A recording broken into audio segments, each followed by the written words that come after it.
Hi, so what's going on here?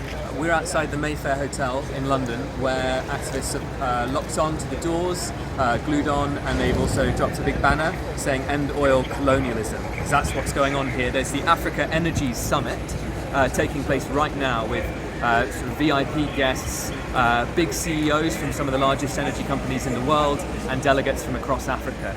And what they're going to be doing here is making new deals and contracts, and they're basically using energy, whether it's oil, gas, sometimes renewables, but it's a tiny percentage of it, mainly oil and gas. They're using energy as a lever to extract the wealth from African people, from right underneath their feet. What happens is it drives nations into debt. You can see this right now: Benin, Burkina Faso, the Gambia, Ghana, Guinea-Bissau, Togo, Senegal, Niger, Nigeria. All of these countries are in debt distress. That means so much of their debt is so much of their GDP, what they're making every month, what the state is making is being paid back to service debt to the rich nations. And so right now what's happening is that, and energy is the lever that they're using to extract more of that wealth. And that debt is putting future generations, they're making future generations pay, and we're not seeing any kind of development. That's the lie that they're going to be spinning, that this is all about development. But as has been going on in Africa for literally hundreds of years now, this is conscious underdevelopment of Africa. And it's absolutely terrible. And we're trying to send a really, really clear message that our generation, the people coming up now, we do not believe that a country needs to grow forever. That is completely insane. That is sickness. That is greed. What we're asking is they stop. They must stop, because they have a debt to pay. And if they don't pay it willingly, it will be taken from them. More and more people are taking to the streets, and that's absolutely right.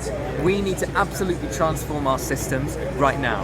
And so a conference like this shouldn't be taking place. And if it should all be about justice for Africa. And that means cancel the debt, give back the land, pay loss and damage, repair the damage that's been done. Deputy Speaker, whilst we spent years debating Brexit, you know that India surpassed the UK to become the 5th richest economy in the world. India, a former British colony where this country presided over a bloody partition, the Amritsar massacre and the Bengal famine. We also see countries in Africa like Ghana, Kenya and Uganda amongst the fastest growing economies in the world. Countries that Britain deliberately underdeveloped, stole resources for and brutally enslaved its people. Madam Deputy Speaker, were you aware that in the mid to late 1700s, over 50 members of this House represented slave plantations? Members of Parliament, just like me, enslaved people that looked just like me. I'm someone who firmly believes that the only way you can tackle an issue is at its very root. And the racism which I and many others in this country face on a daily basis has its very root in these injustices. Not only will this country, my country, not apologise, and by apologise I mean properly apologise, not expressing deep regret. Not only will they not apologise, they have not once offered a form of reparations. Now, people see reparations as some kind of idea of handing over large sums of money, but why could we not start with it today? Simple things like fairer trade.